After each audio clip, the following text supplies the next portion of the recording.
Welcome to Let's Talk Development Football, where future stars and leaders of the game connect. Whether a player, a coach, or a club owner, we are coming to you to talk all things development football. Today, sinenhlanhla kakhulu Let's Talk Development Football. Joinwa one of the best in South Africa. Babukela, I'm not gonna introduce him. I'll let him introduce himself. Welcome to the show, sir, and we are honored to be visited by you. Please introduce yourself. My name is Manqoba Ngwenya. I'm a former professional football, now very keen follower of the development football since my son also plays here at Highlands. So yeah, it's good to be here to watch the youngsters. Babukeli sijoinwe lana ohlelweni lethu uManqoba uShakes wakangwenya udlale kakhulu kuMamelodi Sundowns. Babukeli Let's Talk Development Football iyakhula. Please like our videos, subscribe, share our videos. Mr. Manqoba Ngwenya, mina ngikubuke ngintwana kakhulu udlale kakhulu ibhola. I'm one of your fans njengentwana ekhulu support ibhola. Ngiyakubona manje sewuze la groundini as a parent. Yini ongayifundisa abazali emakhaya in supporting their kids in playing the game? Yeah, all I can say is that balekile wena bhuti wami ukuthi si support abafana ba reach potential yabo or to try and get to the level where we once got to and even surpass us, maybe even by a Europe, you know, because even Tina njengoba sibe ama professional players ayitholi support nathi kuwawethu ama parents, so it's important for our parents ukuthi support abafana. Support is the most important thing. Babukela useshile uMr. Manqoba Shakes Ngwenya ukuthi abazali bayacelakala ukuthi basupport abantwana babo. Nitshelwa ke bazali emakhaya, nitshelwa ex professional player uManqoba uShakes wakangwenya. Inxele lihle babukele bedlala kuSamamelodi Sundowns ngesikhathi sabo surprise Moriri. Leya Sundowns yayishisa igqoka iDiadora.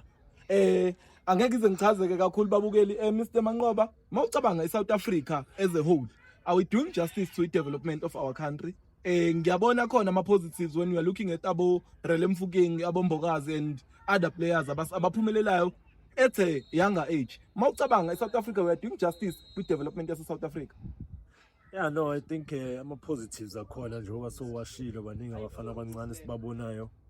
Bakhula siyabona nokuthi ucoach Hugo Bruce lapha ku national team yabanika abafana abancane ithuba, you know, you can see abo TLB bakhona lapha abo Mofokeng bakhona abo Abonkoza yabona. So it's good, you know, but I still feel ukuthi there's more that needs to be done, especially in schools football level, you know. Schools football I think is the most important space is development ukuthi nabafana mabasuka lapha mabafika kulama academy afana nalabo at least sebatholile. Exactly, yeah, sebatholile leyo proper coaching, because coaching iyebaleke kakhulu at an early age. It's called the golden age. Once ungatholi that proper development at the early stage ukhula ngama habits are wrong. So it's important ukuthi nasesikolweni where ama ex-players nje maningi angena imisebenzi angayenzi mix, but have that experience. They could be going to school abafana abancane lapho, so that abafana bonke bathole development. Not all kids are able ukusuka emalokishini bazodlala kunama big academies. Yeah, so I think more needs to be done, even though we can see an improvement in terms of development. Thank you very much. There is more improvement with development yabantwana bethu eSouth Africa. Also kuningi okusamele kulungiswe nje bese shilo uManqoba Shakes Ngwenya. Ibhola laseyikoleni asibuyiseni ibhola laseyikoleni. Let's Talk Development Football will promote school football. In our next interviews we are going to go eyikoleni sizama ukugqugquzela ukuthi ibhola leyikole libuye. Manqoba i-under 20 yethu kade idlala World Cup baphume kula 16. Baqualifyele bawine iAfcon. Under 17 iqualifyele for World Cup bayahamba. Kungekudala nje kusibeka sina lokho kwi development yase South Africa ukuthi lama junior teams they keep on qualifying kulama big stages. Yeah, no, kuhle ukubona ukuthi qualify ama development teams wethu, which was not the case before kakhulu, you know, but I still feel man ukuthi a lot more in terms of the selection also needs to be done right, you know. I think under 20 they did well, you know, especially against the USA, but it was disappointing to see to lose to a Colombia team which is weaker than USA. Weaker than USA, but they were quicker than us. They looked more sharper than us, you know. I think still a lot of improvement needs to be done. But in terms of the talent itself, I think we've got what it takes. You know, I think we just need to believe more in ourselves and our style of play as well, and stop putting too much European influence into our football.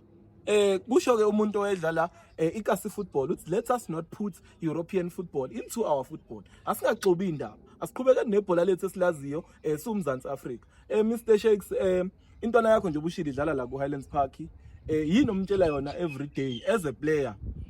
Wena as mentor yakhe, because you are more of a mentor not a parent kuyena, because wena uyidlalile le game. Yini omtshela yona every day makavuka ekseni ukuthi yini lento ekufanele ayiphuphe njengomntwana? Yeah, I mean, he's a keen follower of football. Football ekhaya iqalanga ngami. It's in the genes, the time abelidlala. Mkhulu bekadlala, so I just happened to be the one ophumelelayo in terms of being a professional soccer player. Yeah. But the continuation is there. My nephew is playing manje kuyebo yes ku Pirates. Naye he is an aspiring player, you know. So for me, it's just to support him. Not to put any pressure on him ukuthi kumele mhlamba afike kulezinga wena ufike kulona. It's just to support him, to say ukuthi unali talent, uhlala prove la ukorile na last week, aqhubeke nje abe positive, uzolithola i breakthrough yakhe yabona. Useshilo ke Mr Ngwenya uManqoba uShakes babukele odlale kakhulu kuMamelodi Sundowns. Lena ngiphinde ngiyiphinde futhi ngoba abantu esibadingayo laba ku development yase South Africa ukuthi si-improve intwana zethu njengoba eshilo italent elikhona kodwa kukhona lapho esishoda khona as a country ekukhuliseni abantwana bethu ngebhola bafike kulela zinga labo yamali, bafike kulela zinga lokuwina iWorld Cup. Mr Shakes ngeke before sikudedela kwishow yethu sicela usadvisele intwana nje isemakhaya abakude leko KZN abakude leko Eastern Cape usadvisele bona ukuthi ikuphi ekufanele bakwenze ngoba babone ngazi sama opportunities kubona wekho. So yini ungabagqugquzela ngayo wena ukuthi bayenze ukuthi nabo ngelinye ilanga bafise ukuthi bafike kuleli zinga? Yeah, I mean, nothing beats hard work. Talent elikhona liningi eSouth Africa, but in order for you to be better than others, you need to work harder than others, and you need to want it more than others, you know, because it's a game of competition. We are competing, but iphambili ngewar. Grounding. So I think it's very important for them. You must be passionate about what you're doing. You must believe. You must dream, and also take your opportunity once you get it, because once in a while you get an opportunity to be seen. You need to prove yourself. So you must always be ready, you know, as a youngster, and you must always want it, always practice. You know, one thing me and youngsters are cool, especially in my development, I used to be so passionate. I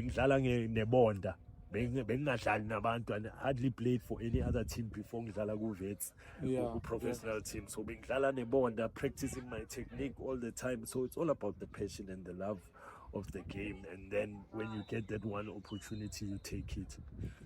Siyabonga kakhulu useshilo uShakes umfoka Ngwenya ukuthi kumele umntwana ulithande ibhola, be passionate about ibhola libe umngani wakho. Angeke ke uthi ufuna ukuphumelela ebholeni kodwa ubhema amahapu, angeke uthi ufuna ukuphumelela ebholeni awulala ebusuku awujimi ethimini yakho. So useshilo uManqoba Ngwenya ukuthi you must work hard, ulinde opportunity yakho. Wena usemakhaya la uyitshela khona ukuthi hayi mina ngeke ngiphumelele ngebhola, just work hard and pray for your opportunity, and opportunity yakho mayifika take it with both hands. Mr Ngwenya siyabonga kakhulu ngokuthi ube nathi kushow. Inkosi kubusise umfana adlala ibhola afike kuleli zinga yena afisa ukufika kulona, ngoba ngifuna ukumcompare nawe but ngifisa yena afike kulezi zinga afisa ukufika kulona.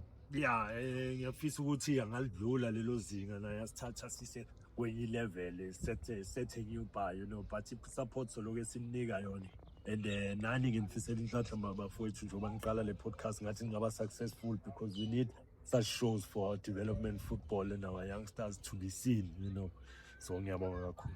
Siyabonga kakhulu. Ilena Let's Talk Development Football. We had an exciting episode with uManqoba Shakes Ngwenya. Babukeli bethu ku YouTube, you subscribe. Ku TikTok you follow, you like. Siyacela nisupporte ukukhulisa ibhola lase South Africa, ngoba ibhola lase South Africa liyadinga njengoba eshilo uManqoba Shakes Ngwenya, liyadinga amashow njengalabo ukufundisa abantu abaningi nokukhulisa nje i-development yase South Africa. We need more about Mfukeng, we need more abombokazi to make our national teams to be stronger and compete with the world. Thank you very much emakhaya. Thank